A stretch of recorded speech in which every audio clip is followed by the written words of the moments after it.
आतापर्यंत आपण पाहिलं फंडामेंटल क्वांटिटीज किंवा derived quantities, that is physical quantity. In physics we have a large number of physical quantities. Number one, that is fundamental physical quantity we can say. Second आहे derived quantity. तर फिजिक्समध्ये आजपासून तुम्ही जी कोणती physical क्वांटिटीचं नाव घेणार ती quantity पहिली असेल fundamental किंवा ती असेल डिराइव्ड क्वांटिटी. तर फंडामेंटल क्वांटिटी म्हणजे काय आणि डिराइव्ड क्वांटिटी म्हणजे काय हे आपण पाहूया. तर फंडामेंटल क्वांटिटी अशी physical quantity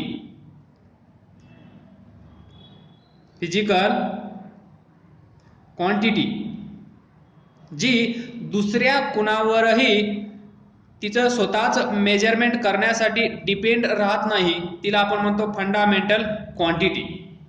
the physical quantities which do not depend on any other physical quantities for their measurement are known as fundamental quantities.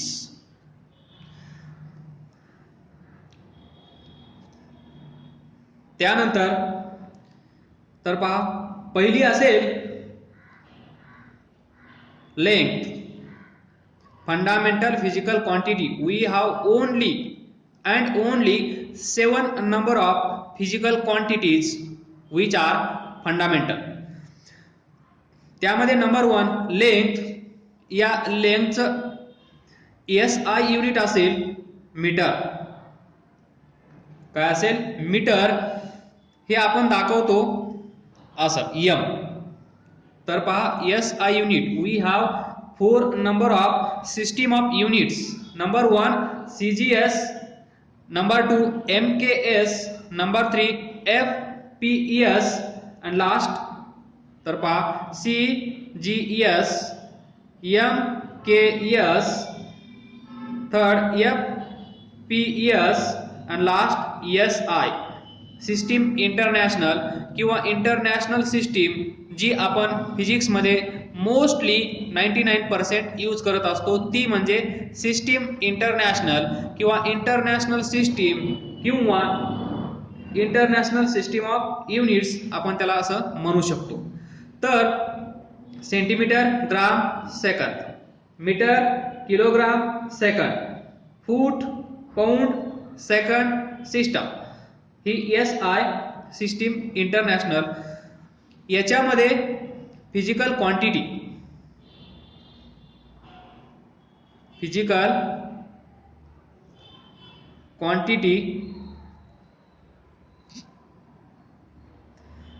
पहिली फंडामेंटल फिजिकल क्वांटिटी. त्याच्यामध्ये नंबर 1 ला असेल लेंथ किंवा डिस्टन्स मेजर करण्यासाठी आपण unit कोणतं use करतो metre. त्याला डिनोट आपण असं करतो. नंबर 2 हे तुम्हाला आजपासून अभ्यास करायला सुरुवात करायची आहे. मासचं युनिट असेल किलोग्राम. ते आपण लिहितो असं. Number 3 these are fundamental physical quantities. Number 3 time. Unit असेल सेकंड आपण लिहितो असं. Number 4 temperature.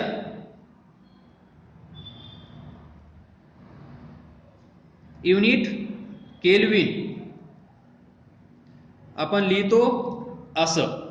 त्यानंतर नंबर 5 इलेक्ट्रिक करंट. हे सर्व तुम्हाला माहित असेल, हे पाठ करायचं आहे. इलेक्ट्रिक करंट म्हणजे लक्षात ठेवायचं आहे.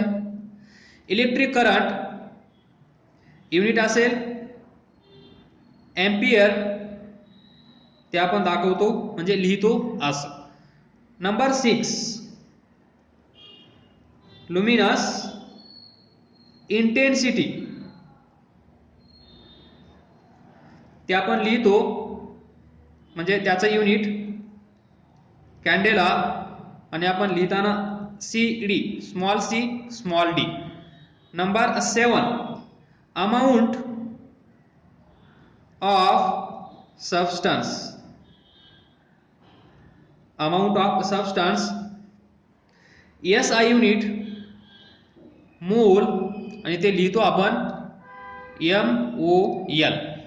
तर पहा, या आहेत 7 फंडामेंटल फिजिकल क्वांटिटी ज्या तुम्हाला लक्षात ठेवायच्या आहेत. तर पहा, लेंथचं SI unit, this fourth system of unit, हे आपण यूज करत असतो फिजिक्स मध्ये. तर यानुसार लेंथचं युनिट आहे मीटर, मासचं युनिट आहे किलोग्राम, टाइमचं युनिट आहे सेकंड, टेम्परेचरचं SI युनिट आहे केल्विन, इलेक्ट्रिक करंटचं SI युनिट आहे एम्पियर, लुमिनस इंटेन्सिटी चं युनिट आहे SI युनिट कॅन्डेला, त्याला आपण CD असं लिहितो. लास्ट, अमाउंट ऑफ सबस्टन्स, याचं SI युनिट आहे मोल, लिहिताना आपण असं लिहितो. बरोबर.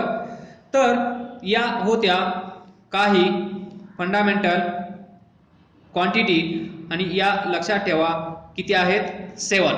जर तुम्हाला कोणी क्वेश्चन विचारला आपल्याकडे fundamental quantities, fundamental physical quantities किती आहेत, तर त्याचा आन्सर असेल 7. तुम्हाला अजून भरपूर साऱ्या पाहायला भेटतील, ऐकायला भेटतील, सिलेबस मध्ये तुम्हाला दिसतील, पण त्या फिजिकल क्वांटिटीज फंडामेंटल क्वांटिटीज नाही आहेत. आपल्याकडे फंडामेंटल फिजिकल क्वांटिटी फक्त आणि फक्त 7 आहेत, आणि त्या 7 म्हणजे या 7. तर हम 7 है असं लक्षात ठेवा. हम 7 है म्हणजे या 7 कुठल्याही दुसऱ्या फिजिकल क्वांटिटीवर अवलंबून राहत नाहीयेत. जर तुम्हाला लेंथ मेजर करायची असेल, हा रॉड असेल, या रॉडची लेंथ मेजर करायची असेल तर त्याचं युनिट असेल मीटर, कोणी म्हणेल सेंटीमीटर. बरोबर. पण याची लेंथ मासवर डिपेंड राहणार नाही, म्हणजेच मासचं युनिट जे असेल त्याच्यावर डिपेंड राहणार नाही. किंवा मास इथे पहा, हे तुम्ही याचं वेट जर आपल्याला मेजर करायचं असेल तर लेंथ आणि मास याचा काहीही संबंध नाहीये. म्हणजे मास मेजर करण्यासाठी मासचं युनिट आहे किलोग्राम, तर हा दुसऱ्या कुणावरही डिपेंड राहत नाही. टाइम सेकंद, कधीही आपण म्हणत नाहीये 2 मीटर, टाइम किती झाला आहे रे 2 मीटर, टाइम किती झाला आहे रे 2 kg, असं आपण कधीच म्हणत नाही. तर 2 सेकंद, 2 आवर्स, 2 मिनिट्स, म्हणजे याच्यासाठी, म्हणजे टाइम मेजर करण्यासाठी आपण कुठल्याही प्रकारचं दुसरं युनिट यूज करत नाहीये, म्हणून याला आपण म्हणतो फंडामेंटल फिजिकल क्वांटिटी. त्यानंतर टेम्परेचर, टेम्परेचर मेजर करण्यासाठी सुद्धा आपण कुठलंही दुसरं युनिट यूज करत नाहीये. त्यानंतर तसंच इलेक्ट्रिक करंट साठी 2 एम्पियर करंट. बरोबर. असं कधी तुम्ही ऐकलंय का 2 kg करंट? नाही ना. 2 मीटर पर सेकंड करंट? नाही ना. तर ते लुमिनस इंटेन्सिटी कॅन्डेला CD ही पण एक फिजिकल क्वांटिटी आहे, पण फिजिकल क्वांटिटी मध्ये ती फंडामेंटल फिजिकल क्वांटिटी आहे. Amount of substance 2 litre, 3 litre. बरोबर. ते आपण दाखवतो मोल मध्ये. केमिस्ट्री मध्ये तुम्हाला हे अमाउंट ऑफ सबस्टन्स खूप काही पाहायला भेटेल, ते आपण डिनोट करत असतो मोल याने. तर आजपासून तुम्हाला 2 वर्ष कमीत कमी या 7 हम 7 है, that is fundamental physical quantities 7 कोणत्या आहेत म्हणल्यानंतर ही 7 नावे एका दमात, एका सेकंदात डोक्यामध्ये तुमच्या डान्स करायला लागली पाहिजेत, असं तुम्हाला लक्षात ठेवायचं आहे. आणि या 7 सोडून कुठलीही फिजिकल क्वांटिटी तुमच्या समोर आली तर तुम्ही लागलीच त्याला असं म्हणा. Number 2, derived quantity. जर तुमच्या समोर एखादी फिजिकल क्वांटिटी मी आणून ठेवली आणि तिचं नाव या 7 मध्ये नसेल, म्हणजे ती आपल्या सोबत नसेल, हम 7 है, त्या लिस्ट मध्ये जर ती नसेल तर ती बाय डिफॉल्ट तुम्हाला कुठे ठेवायची आहे? इथे. म्हणजे for example in physics we come across a large number of quantities like number 1 speed. पहा स्पीड that is v हा काय असतो? Speed is equal to distance upon time, किंवा इथे जर तुम्ही लिहिलं velocity, velocity is equal to असेल displacement, displacement divided by time. तर पहा कुणाचा तरी माइक ऑन आहे, सो डोंट.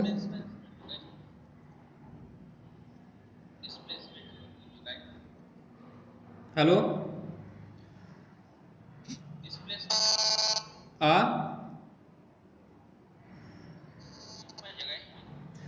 हा सांगेन. Listen carefully. फक्त अगोदर इथे लक्ष द्या, speed v is equal to distance upon time. Distance upon time.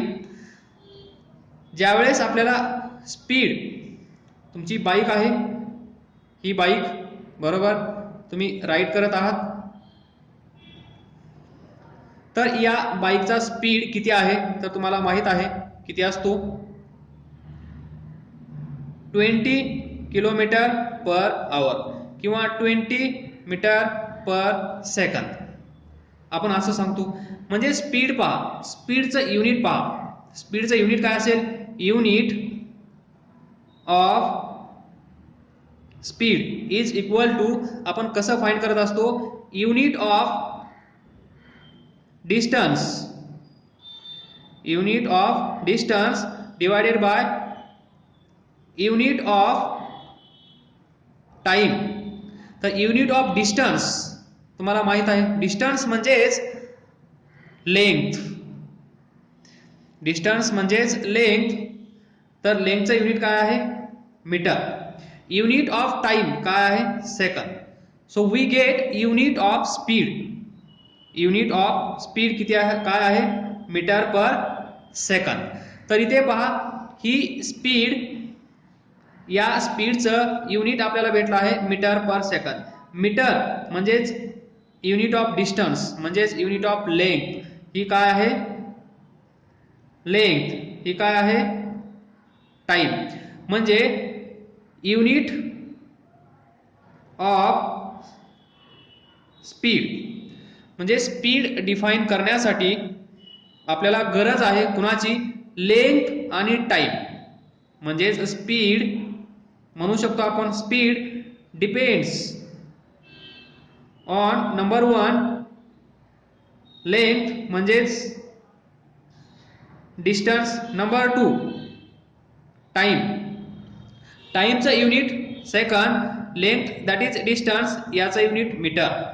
तर अशी कोणती क्वांटिटी जी असेल ती या 7 पैकी एकावर किंवा एक पेक्षा जास्त वर डिपेंड राहत असेल तर त्या फिजिकल क्वांटिटीला आपण म्हणत असतो डिराइव्ड क्वांटिटी.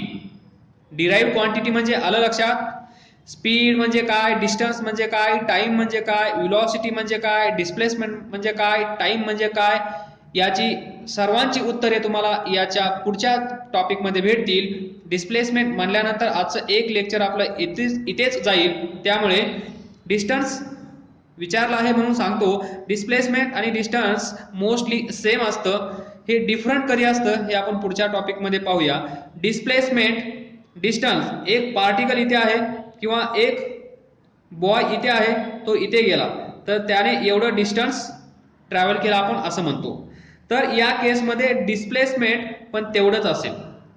जेव्हा लिनियर मोशन असेल त्यावेळेस डिस्टन्स आणि डिस्प्लेसमेंट सेम असतं, पण ज्यावेळेस हा याच पाथवरून परत येतो आणि इथे उभा राहतो त्यावेळेस डिस्टन्स वेगळा असेल आणि डिस्प्लेसमेंट वेगळा असेल. डिस्प्लेसमेंट म्हणजे इनिशियल अँड फायनल पोझिशन या दोन पॉइंट मधलं डिस्टन्स म्हणजे डिस्प्लेसमेंट, आणि डिस्टन्स म्हणजे टोटल जर्नी. इथून इथे गेला 2 मीटर, इथून इथे परत आला 1 मीटर, 2 आणि 1 3 मीटर म्हणजे डिस्टन्स. पण डिस्प्लेसमेंट काय असेल, इनिशियल अँड फायनल पोझिशन या दोन पॉइंट मधलं, दोन स्टेशन मधलं डिस्टन्स, या दोन फायनल अँड इनिशियल. तर हे काय असेल, 2 एवढं 2 असेल, रिटर्न 1 आला असेल तर हे काय असेल 1. म्हणजे पहा इथे डिस्प्लेसमेंट 1 आहे, distance travel by this boy is 3 metre. हा या दोघांमध्ये डिफरन्स असतो. या दोन वरच पुढे आपला एक टॉपिक आहे, त्यामुळे काळजी करू नका. इथे फक्त आपल्याला लर्न काय करायचं आहे, डिराइव्ड क्वांटिटी म्हणजे काय. डिराइव्ड क्वांटिटी म्हणजे अशी क्वांटिटी जी या 7 पैकी कुठल्या तरी एका फिजिकल क्वांटिटीवर डिपेंड करत असेल किंवा एकापेक्षा जास्त फिजिकल क्वांटिटीवर डिपेंड करत असेल तर त्याला आपण म्हणतो डिराइव्ड फिजिकल क्वांटिटी. तर स्पीड ही काय आहे, डिराइव्ड क्वांटिटी आहे. भरपूर सारे एक्झाम्पल्स घेऊया तर तुमचं कन्फ्युजन दूर होईल. तत्पूर्वी मेसेज करून सांगायचं आहे, फंडामेंटल फिजिकल क्वांटिटी सर्वांना क्लिअर आहे का. जी फंडामेंटल फिजिकल क्वांटिटी नसेल, जी फंडामेंटल फिजिकल क्वांटिटी नसेल ती आपल्यासाठी असेल derived physical quantity. Derived physical quantity जी फिजिकल क्वांटिटी या लाईन मध्ये बसत नाही, जी आपल्या सोबत नाही, ती फिजिकल क्वांटिटी येईल या लिस्टमध्ये, म्हणजेच अंडर डिराइव्ड क्वांटिटी. तर स्पीड एक आपण फॉर एक्झाम्पल म्हणून घेतली तर स्पीड डिस्टन्स अपॉन टाइम असतं. मग स्पीडचं जे युनिट असेल ते असतं मीटर पर सेकंद, हे तुम्हाला माहित असेल. पण इथे unit of speed depend upon unit of distance which is fundamental physical quantity. Unit of speed depend upon unit of time which is fundamental physical quantity. बरोबर, म्हणजे ज्या डिराइव्ड क्वांटिटीज आहेत या डिराइव्ड क्वांटिटीज डिपेंड करत आहेत कुणावर, या ज्या 7 बेसिक फिजिकल क्वांटिटीज आहेत त्यांच्यावर. Now we have second example. तर पहा we have second example that is momentum. Momentum म्हणजे काय विचारू नका, सध्या फक्त एवढंच लक्षात ठेवा, युनिट्सवर लक्ष ठेवा, कारण हे सर्व फिजिक्स खूप मोठं आहे. सिलेबस आपल्याकडे वास्ट आहे, भरपूर आहे, त्यामुळे वेळोवेळी तुम्हाला या गोष्टी क्लिअर होत राहतील. आज मोमेंटम म्हणजे काय हे पाहण्याची गरज नाहीये. तर पहा momentum P is equal to, याची डेफिनेशन असते mv. Momentum is mass times velocity. एक पार्टिकल असेल, या पार्टिकलचा मास m असेल. हा पार्टिकल इथे टायगर असेल, हा मास m या टायगरला पाहून घाबरला आणि या डायरेक्शन मध्ये पळत सुटला. तर त्याचा स्पीड काहीतरी असेल, व्हेलॉसिटी त्याची काहीतरी असेल. या बॉडीचं मास m, या बॉडीचा स्पीड किंवा व्हेलॉसिटी v, या दोघांचा प्रोडक्ट म्हणजे मोमेंटम. तर we know that unit of p that is momentum कसा असेल, unit of mass, unit of mass तूफान उठा दूंगा, तो मास नाही, हा सिंपल मास आहे. हा छोटासा पार्टिकल आहे, या छोट्याशा पार्टिकलचं मास आणि त्याचं unit of mass into speed, unit of speed. तर युनिट ऑफ मास सर्वांना माहित आहे, what is kg, which is fundamental physical quantity, mass आणि त्याचं युनिट kg. त्यानंतर युनिट ऑफ स्पीड काय आहे, मीटर पर सेकंद, इथेच आपण पाहिलं आहे metre per second. So finally we can see unit of momentum. Momentum ही एक फिजिकल क्वांटिटी आहे. त्या फिजिकल क्वांटिटीमध्ये मोमेंटम ही एक डिराइव्ड फिजिकल क्वांटिटी आहे. तर ही डिराइव्ड फिजिकल क्वांटिटी का आहे त्याचा आन्सर पहा.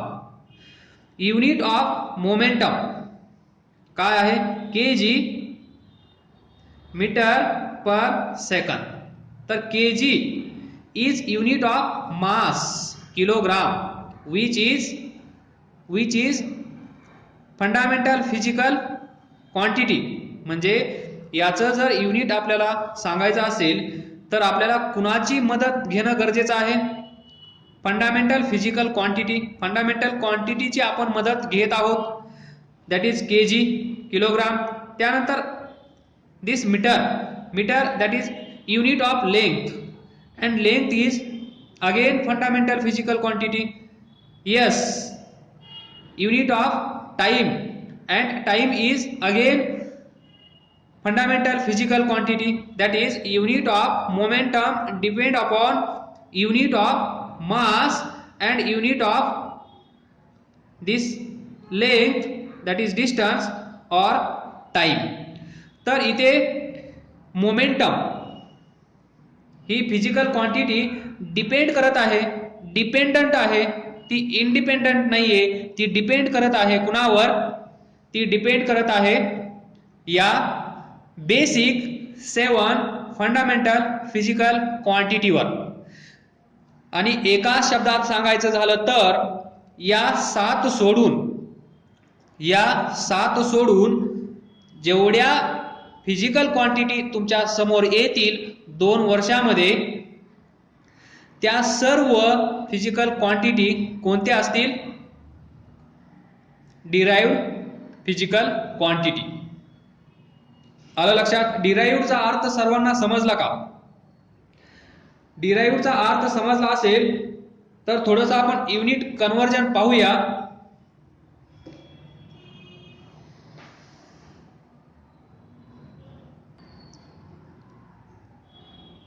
तर पहा, 1 मीटर म्हणजे 100 सेंटीमीटर येत असेल, सर्वांनाच माहित असेल. त्यानंतर इथून इकडे तुम्ही जाऊ शकता, मी एकाच कुठल्या तरी याच्यामध्ये सांगेन.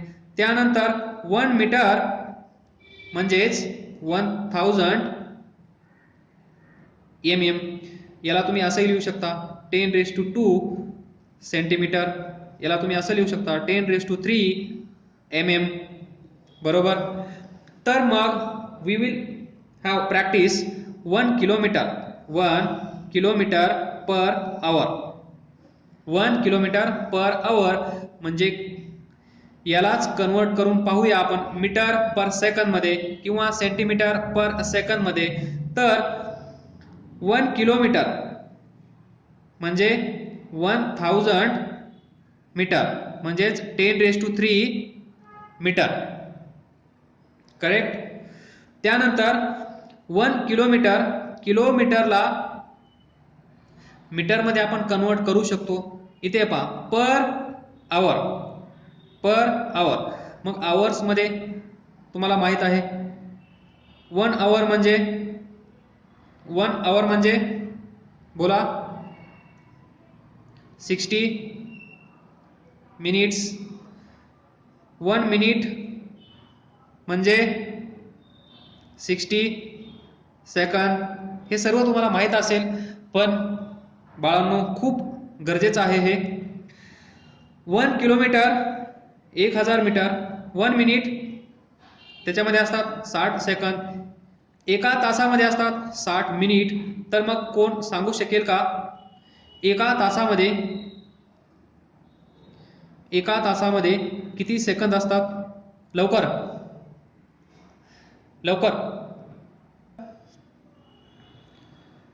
3600 seconds. 1 hour. Now next practice in 1 day. In 1 day एका दिवसामध्ये किती सेकंद असतात? 1 day. किती सेकंद क्वेश्चन मार्क. एका दिवसामध्ये 24 तास असतात. एका तासामध्ये 3600 सेकंद असतात. तर 3600 आणि हे किती येतं 86,400 second. Don't forget for 2 years 1 day म्हणजेच 86,400 सेकंद. तर आपल्याला काय करायचं आहे 1 किलोमीटर पर आवरला कन्वर्ट करायचं आहे मीटर पर सेकंद. मग काय करावं लागेल 1 किलोमीटर म्हणजे 1000 मीटर पर आवर. 1 तास म्हणजे 3600 सेकंद. सो 1 किलोमीटर पर आवर. तर याला आपण कसं लिहितो 1 किलोमीटर पर आवर म्हणजे हा न्यूमरेटर हा डिनॉमिनेटर. तर कन्वर्ट करत असताना न्यूमरेटरला न्यूमरेटरमध्येच लिहा आणि डिनॉमिनेटरमध्येच कन्वर्ट करा. 1 किलोमीटर म्हणजे 1000 metre. So multiply by 1000. 1 kilometre cancel होईल. नाउ 1 आवर म्हणजेच 3600. Now 1 1 1 1 10 divided by 36 5 divided by 18. This is metre per second. तर हे पण तुम्हाला पाठ करायचं आहे. 1 kilometre per hour is equal to 5 by 18 metre per second. कारण आपण कॉम्पिटिटिव्ह एक्झाम देत आहोत तर हे प्रत्येक वेळेस असले कॅल्क्युलेशन करत बसायचं नाहीये. तुम्हाला direct 1 kilometre per hour is equal to 5 by 18 metre per second हे आठवलं पाहिजे. आणि तुमच्यासाठी नाउ सी लाईट इयर म्हणजे काय. It is a distance travel by light. It is distance travel by light in vacuum in 1 year. Light year म्हणजे काय तर पहा लाईट इयर म्हणजे हे एक डिस्टन्स आहे. म्हणजे लाईट इयर हे पण एक युनिट आहे. लक्षात ठेवा लाईट इयर हे एक युनिट आहे. ते युनिट कुणाचं आहे पहा. It is a distance travelled by light in vacuum in 1 year. एका वर्षामध्ये तब्बल एका वर्षामध्ये डिस्टन्स ट्रॅव्हल बाय लाईट. लाईटने एका वर्षामध्ये व्हॅक्यूम मध्ये त्याला तुम्ही म्हणू शकता इयर याच्यामध्ये डिस्टन्स ट्रॅव्हल केलेलं म्हणजेच light year is a unit of distance we can say. तर मग हे किती असेल 1 लाईट इयर. 1 light year. तर पहा आतापर्यंत 1 किलोमीटर पर आवर किंवा 1 मीटर पर सेकंद किंवा 1 सेंटीमीटर 10 kg असं म्हणल्यानंतर तुम्हाला इमॅजिन व्हिज्युअलाइज होत होतं ते काय असेल. नाउ इथे 1 लाईट इयर म्हणल्यानंतर तुम्हाला कदाचित हे काय आहे असं वाटत असेल. तर 1 लाईट इयर म्हणजे एका वर्षामध्ये in 1 year distance travelled by light. Light जी आहे जी आपल्याला लाईट भेटत आहे ती लाईट अशी जात असेल 1 वर्षानंतर ती जाऊन इथे पोहोचली. तर हे डिस्टन्स इथं जे मीडियम असेल ते असेल व्हॅक्यूम म्हणजेच इयर. तर इथून लाईट निघाली होती इथे जाऊन पोहोचली. याच्यासाठी या लाईटला इथून इथे जाण्यासाठी किती वेळ लागला आहे 1 इयर. 1 year 1 year. एका वर्षामध्ये ही लाईट इथून इथे गेली त्याला आपण म्हणतो 1 लाईट इयर. मग तुम्हाला सर्वांना माहित आहे speed of light in vacuum और एअर किती असतो? स्पीड ऑफ लाईट सांगा 3 × 10⁸ metre per second. Speed of light in vacuum is equal to 3 × 10⁸ metre per second. म्हणजेच एका सेकंदामध्ये पहा, वी कॅनॉट इमॅजिन, एका सेकंदामध्ये 3 × 10⁸ मीटर, एका सेकंदामध्ये 3 × 10⁸ मीटर एवढं डिस्टन्स लाईट ट्रॅव्हल करत असते. Speed of light. मग 1 लाईट इयर हे मीटरमध्ये किती असेल? 1 लाईट इयर हे मीटरमध्ये किती असेल हे आपण पाहूया. तर पहा 1 लाईट इयर